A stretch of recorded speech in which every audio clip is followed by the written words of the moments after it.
Hello friend, આજે આપણે બનાવીશું ગોળ ચૂરમાના લાડવા ગણેશ ચોથ પર સ્પેશિયલ. તે માટે મેં ઘીનું મોણ લઈને લીધું છે અને જરૂર મુજબ પાણી લઈને લોટ બાંધી દઈશું. જો ફ્રેન્ડ, ગોળ ચૂરમાના લાડવા માટે આપણે લોટ બાંધીને તૈયાર કરી દીધો છે. હવે એમાંથી આપણે આટલા નાના નાના લુવા લઈ એને તળી લઈશું. એક જાડા તળિયાવાળા વાસણમાં આપણે ફ્રાય કરવા માટે તેલ લઈ લીધું છે. આપણા મુઠિયા તેલમાં ફ્રાય થાય છે ત્યાં સુધી આપણે જરૂરી સામગ્રી જોઈ લઈએ. આ બદામ કાજુનો ભૂકો છે, જે હમણાં હું ઘી મૂકીને રોસ્ટેડ કરી. આ એલચી છે, જાયફળ છે, કિસમિસ છે, કોપરું છે, કોપરાનું છીણ લઈ લીધું છે, ઘરનું જ છે, તલ છે અને ખસખસ છે. તમે જોઈ શકો છો મુઠિયા આપણા સરસ તળાઈ રહ્યા છે.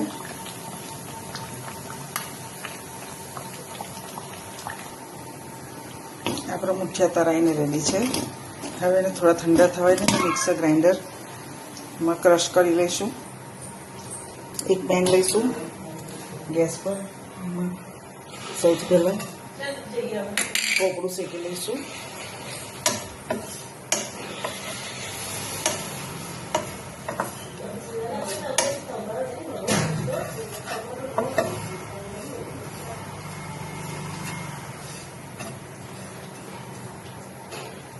ત્યારબાદ આપણે જે તલ લીધા છે એ તલને થોડા રોસ્ટ કરી લઈશું, શેકી લઈશું.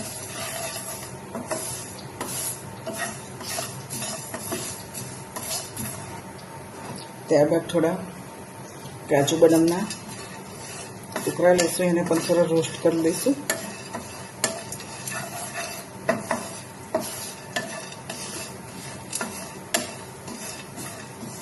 લાડવામાં એકદમ ક્રન્ચી ટેસ્ટ આપે છે કાજુ બદામ.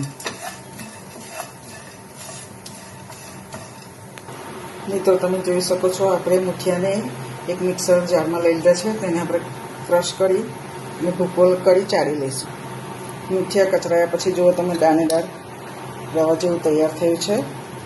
આ પરફેક્ટ મિશ્રણ છે લાડુ બનાવવા માટે.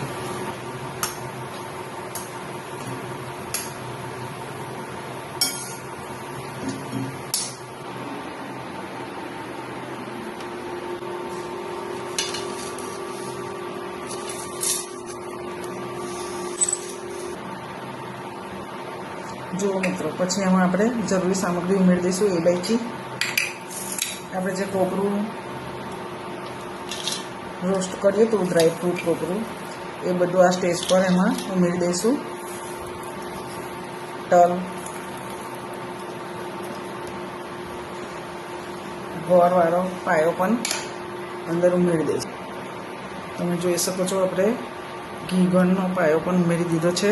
અત્યારે ગરમ હોવાથી નેટા બેઠા ઠેલાઈશું. પછી થોડું ઠંડુ થાય એટલે હાથથી હલાવીને બાપાના લાડવા બનાવી લેવા. એમાં જાયફળ પણ છીણી લઈશું થોડું.